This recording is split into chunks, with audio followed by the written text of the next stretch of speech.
Hello, Perfect Death here, and I'm back with Victory Bells. I decided that I should do another video. Well, I got kind of hung up on what kind of topic to do a video on, and I decided to make this about progression throughout the game. I didn't get into this game for the beta, and so I hadn't been too sure what good progression is in this game, but figured I might as well make a video covering some of it at least. So when you start out in this game, a lot of your, especially like the ship progression, is largely depending on what kind of vestures you can farm. And for the most part, you're going to be getting the low level farms. So these like level 1s, level 5s, 10s, 15s, right? And when you look at some of them, we go over to Imperial Frontier, for example, and little level 1. This one is just destroyers and light cruisers. Now, sometimes some of these maps can have some pretty good value vesture drops. I went to Imperial Frontier in particular because it has Edinburgh. Edinburgh's a pretty big light cruiser, just from my own personal experience. A lot of people like to go for her. She drops very often here, and even later on she drops quite a few vestures that you can use to gain refit capacity, which is a whole other grind for some of the other things. In particular, like if we look at some of the other destroyers, for example, I'll just head over to maybe some of these other ones. We'll take a look at a couple of them. So like this one here has, for example, two of the German destroyers that I know of. I haven't farmed this enough to really know all of them, but you know, some of these you can see. If you're near Germany, for example, you'll have a higher rate of German destroyers, for example. Vampire there is British one. You can see there's a couple of Soviet ones because we're getting close to the Soviet area. And then if you go into like the Mediterranean down here, there's a level 10 one here. This one's got a mix of, you know, your British, your Italian, and then I think I remember hearing people say they were having a harder time getting some of the American ones. Yeah, you have Stuart there for level 1. I know for going through whether or not a ship is a good pick, I'll start by going to the destroyers, for example. Laudacious here is a 522 weight capacity. This is a good benchmark for figuring out how good a bell is relative, and that just means you can put more stuff on them. So she's a 552. Cossack here is a 499. Same with Zulu, because they're both the same class. And then say Theodore is a 410. You can get some really small destroyers if you go. Scroll on down. Velasco, for example, is the smallest destroyer in terms of like her weight capacity here. She's just got 3 4-inch guns in particular and 2 dual wing torpedoes. So that's a very small one.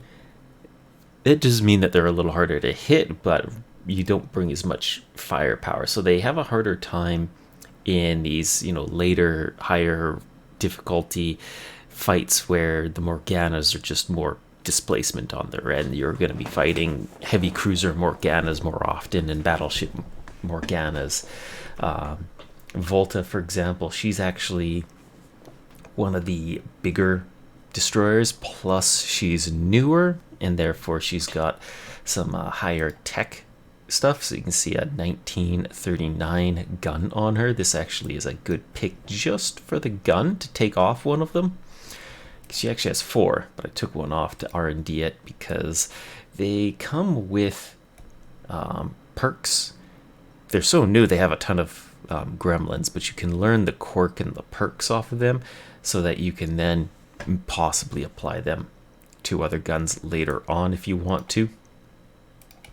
But in this case, she's got, for example, a pretty decent, I can't remember, I think the range keeper for the French destroyers is actually a pretty good one as well. But yeah, Vampire here is a 249, Seguin a 260. So we can see I do have, yeah, there's a 680 there. So McDougal is definitely one of the biggest, relatively. She's got the most weight, probably the most weight capacity of the destroyers, I think. I also have in here Moskva, who's a 476. And because of like dailies, it's a good idea to have at least one bell from every alliance for one of your daily quests. And so that's why I have a Soviet, a German, and then my allied ones here. So again, there's some other useful things, like Shigure here has the pure oxygen torpedoes if you wanted pure oxygen torpedoes. And going on from that, eventually you probably want to start moving up from the destroyers to the light cruisers, and I found myself starting to trim off which destroyers I keep and which ones I relegate to another fleet. These ones are doing, resource runs, and that way you can keep your resources stocked up doing cruises. And so originally I had Seguene and Vampire as in my main fleet, but then I would rotate them out to put some of the different like light cruisers in there. So I've still kept two of my light cruisers, and that's Belfast and Edinburgh. Belfast being a kickstart bell who comes back in about a year. You can farm her in an event, I think they're planning. But Edinburgh definitely is a pretty good one. You can see her weight capacity jumps up to like 2,000. Perth is pretty easy to get, and you can see she's at a 1.3 thousand capacity. In terms of firepower, Edinburgh will bring 4 triple 6-inch guns, while Perth is like 4 twin 6-inch guns. So definitely a lot more firepower for the spot because you only have 7 slots to go through. And Southampton, she's not quite as new of a town class. So, I mean, you can even tell which class they are. You can see she's a town class, but she is a older town class, so she doesn't have the same like size and capacity as the newer one being Edinburgh. There was also another event one, which was Manchester. Manchester was similarly close to being a big light cruiser. She's also a town class. Manchester egg? There was some left over from yesterday. Yeah, you can see she's got the 4 triples still though. And the biggest, and I've seen some of the people way towards them, would probably be the 2 American light cruisers, one being St. Louis, 2.4 thousand. So we go to Edinburgh here, who is a 2.1. So you're getting a little extra weight capacity. St. Louis actually has 5 6-inch triple guns instead of the 4. So she's got a lot more that way. Plus she comes with these twin 5-inch guns. These are actually high angle 5-inch guns. So they are good at multi-purpose, but they're very heavy. So it's kind of hard to justify this as a destroyer gun, but it's a good dual purpose gun for bigger ships that have a lot more weight capacity. And she also comes with this range keeper, which I know from R&Ding, it has bonuses to quite a few things. It's actually quite light for a range keeper, and it's got AA bonuses. I've actually got the R&D one here, and I swapped out her range keeper because she also has a pretty good fire director, I should say, and doesn't come with really much else except for 50 cals. But again, sometimes you can find good parts on a Belle that you want to do R&D on. St. Louis came in around the time when I was starting to rotate out my light cruisers for heavy cruisers, because I largely had Perth, and I think it was Perth and Orion. No wonder I can't find them. Yeah, Perth and Orion. Orion being the same class as Perth. So I had a fleet of 4 light cruisers and 3 destroyers before I swapped the 3 destroyers for 3 heavy cruisers. And a big reason for why I waited until I had 3 heavy cruisers ready to swap in has to do with firing ranges. So if I look at, say, the 6-inch gun, this has a 27k range, while the destroyer guns that I was using had a 15k range. That's the destroyer guns on the tribals. Some of the other destroyer guns have more range than that. So let's see which one. Might have gotten rid of them all, but you can see the 5-inch American guns have an 18k range. I've seen some where they're a 19k range. And that means that those, when you start a fight against the Morganas, you usually start at the spotting range. Depending on like weather conditions and firing range, that spotting range will change. So if you have the maximum of like a 30k range, that's the very max that you can start a fight at. That means if somebody has a 20k gun range and another ship has a 30k, well, you're probably going to spend about 1 or 2 turns doing movement phases before your 20k guns get into range. That will actually happen, for example, with Hood, because she's got the 15k ones here, and then these ones are actually in 19k. So I found after, I think it's on movement phase 3, she could start firing with these guns here. So when you're building a fleet and you have, say, 1 heavy cruiser that can shoot out to 30k, because a lot of my 6-inch guns can actually do that. You can see here this 8-inch gun on Exeter has 30k range. That means Exeter is going to force the fight to start at 30k. And if all of my light cruisers like Belfast here have 27k range, then we're going to have 1 turn where it's just only Exeter firing. And that Belfast, even if she doesn't shoot, it's still going to take up 1 of her reserves. And so when we go down to her reserves, she has 6 reserve, and that means she can stay in the fight for 6 turns before she has to leave.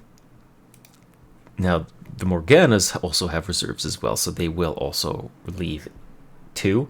So you do want to try to finish the fight before they run away, or else then your total number of fights that you can do increases.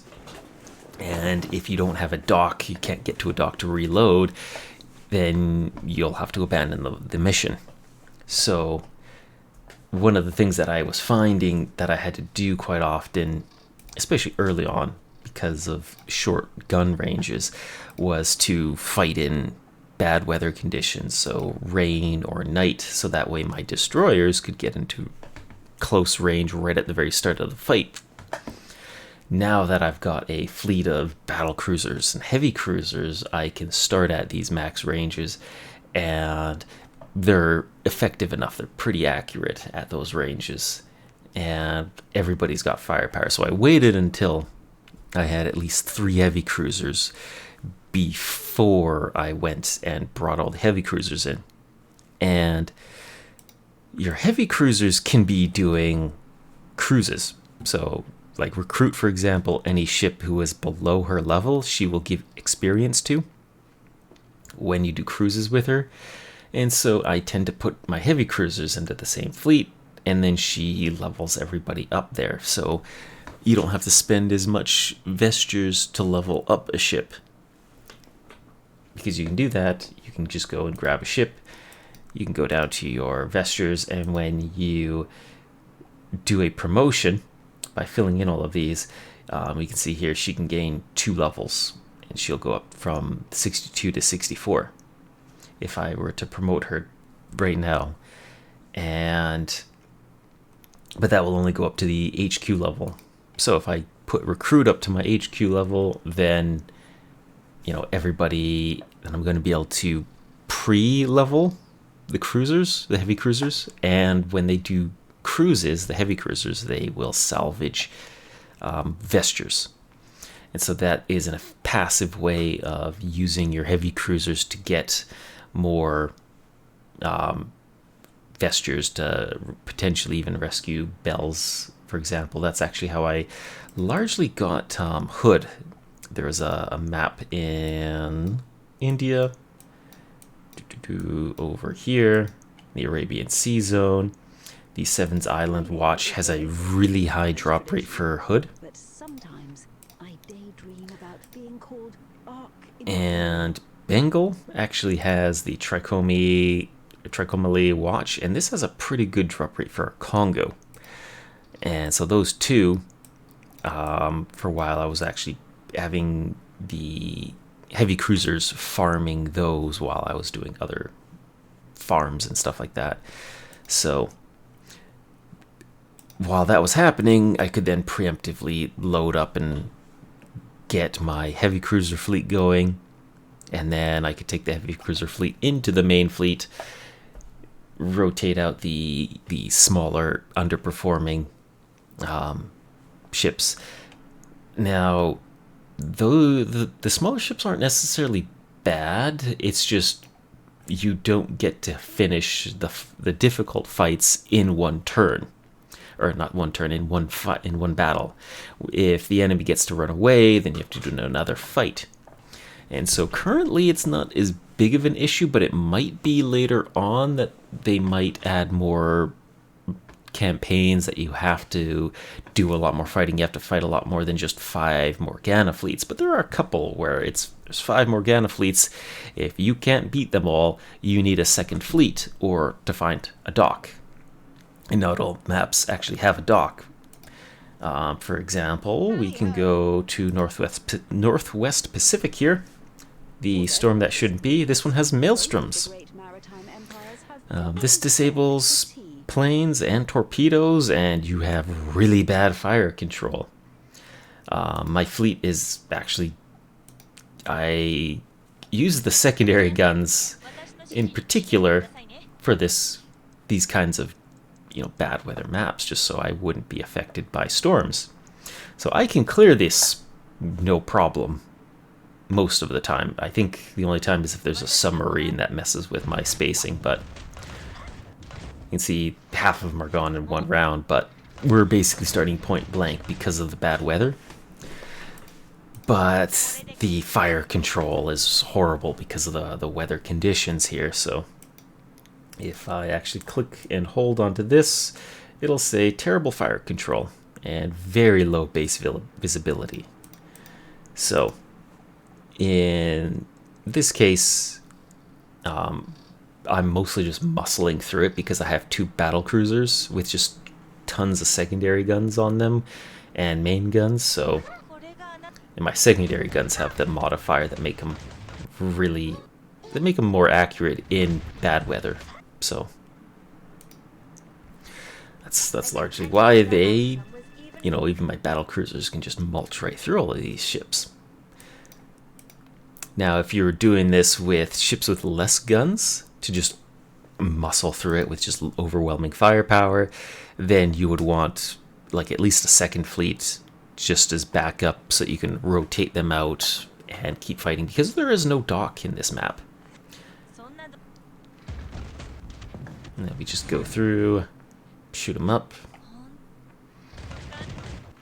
One of the other things that I have is there's a item, one of the crew slots that I got, which is the Artificer slot.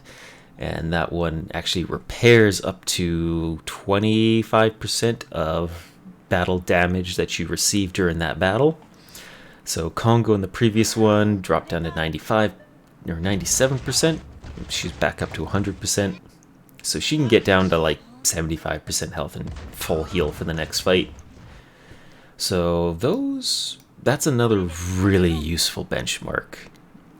You get the Artificer slot's reverse engineer is what the particular item's called. That one comes from the League of Nations storyline. It costs 99 prestige. So it's a pretty good save to save up 99 prestige just from doing dailies and doing I think you also get a bunch from maintenance as well, but that repairing between battles lets you quite regularly farm the higher difficulty maps with very little problem. So you can see Maelstrom, not a big issue, but it can be if you're not set up for it. Yeah, I just have a ton of displacement that I brought in with me. If I were to have gone in with, light cruisers like Perth, for example, she just can't bring enough guns. She can bring 3 of these 6-inch guns, whereas, Belfast has 5 of them. And then, Algeria has her 8-inch guns, which just slap way harder. What do I have? We found new ways to I've got one of these. I've been researching this Fire Director from Ark Royal. It looks like it has really good stats on it, so I'm throwing it into the R&D machine to see how it turns out. Anyway, the crew slot, reverse engineer, this was the one that I was talking about here, because it can do up to 25% field repair. And then it also has extra accuracy in greater than 7 BFT. So that's Beaufort. It stands for Beaufort, but it's this measure of wind strength, essentially. And so then there's some extra hit chance modifiers when under 7,500 yards.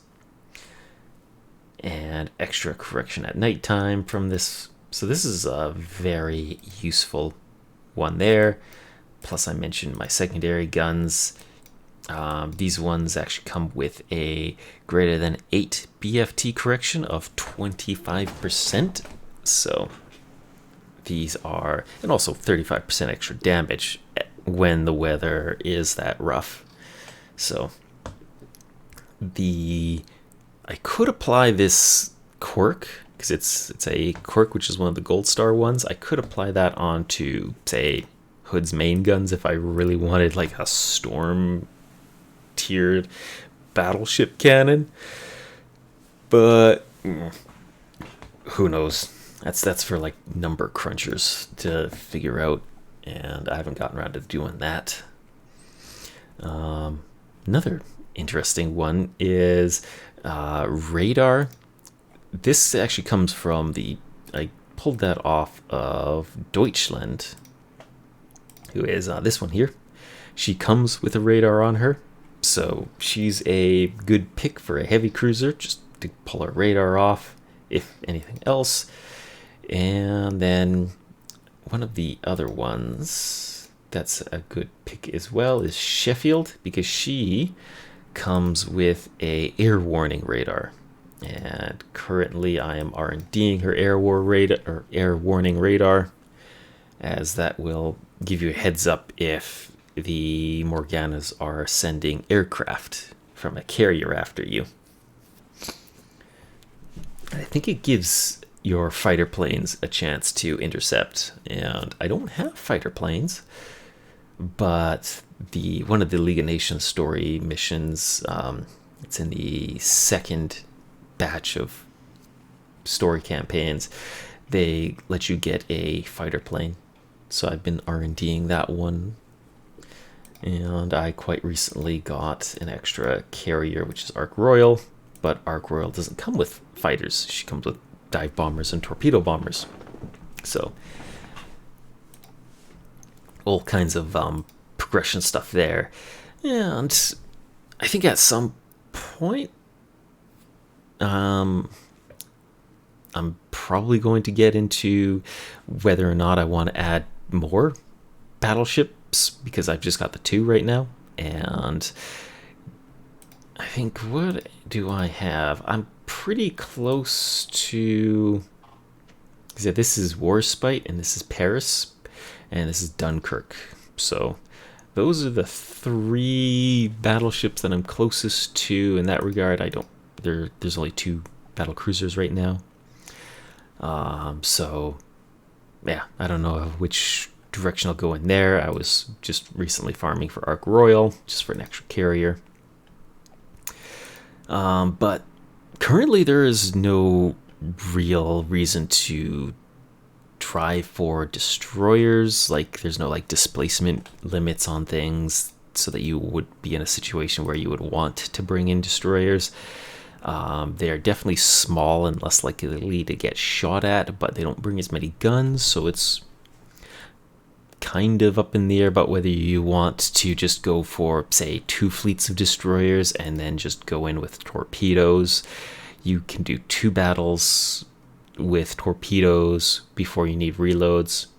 So you could get like 2 fleets of destroyers and then just throw them at 4 fleets of Morgana and just torpedo them all to death. Bit trickier when you get to the 5 Morgana fleets. But then again, you would have at least 10 battles worth of surface fights in you. And assuming your destroyers can dodge enough, then that could work. And I know McDougal, for example, her flag commands allow her to do shell dodging, which increases the evasion of the fleet. So we can see there's different kinds of these here, which I might go more into at some point. But yeah, I think that's about it for this progression stuff. I mean, there's a whole thing on R&D and what to go through for that, but a lot of this is just time. Pick something, R&D it, and eventually you can consolidate it into something better. But I think I'll leave that for probably another video at this point. This is, for me, just a fleet progression discussion, I guess I'll call it, where I still have uses for these other ships. Like the destroyers are very cheap. They don't cost a lot of fuel to deploy, but I haven't really had too much issues. But then again, I don't play that much, so I don't drain my fuel. I've seen some people drain their fuel by playing a lot. I haven't hit that point yet. I haven't played that much, well, at least at that high of a rate anyway. So, especially doing a video like that, I'm gonna fall behind. Oh my god. But oh well. This one here, I'm doing Cape Town because it's got a pretty decent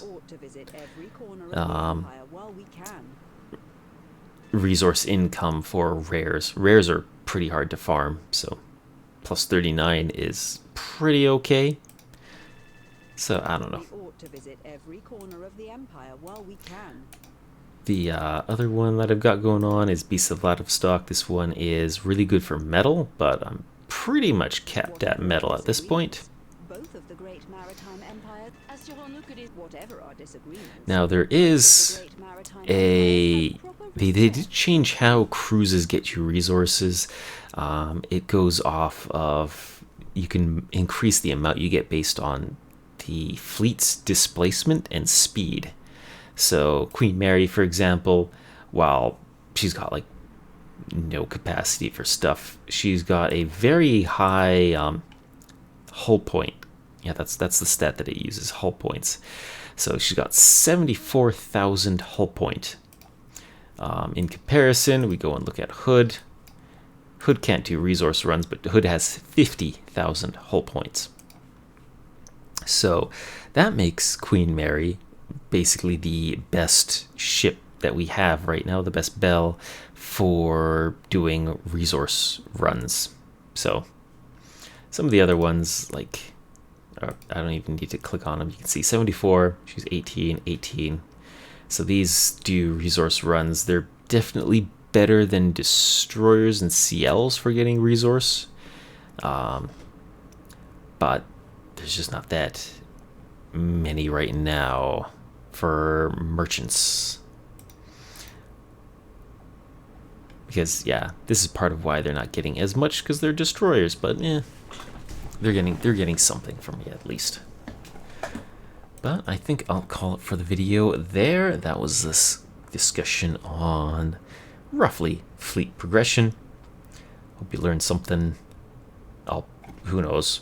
Somebody will probably come up with a really detailed guide at some point talking about the best way to power level your way through. I've seen some people just skip over some of these classes just to run straight for heavy cruisers and battleships within like the first week, but I'm a bit more casual than that, so that'll be it for this video. Take care.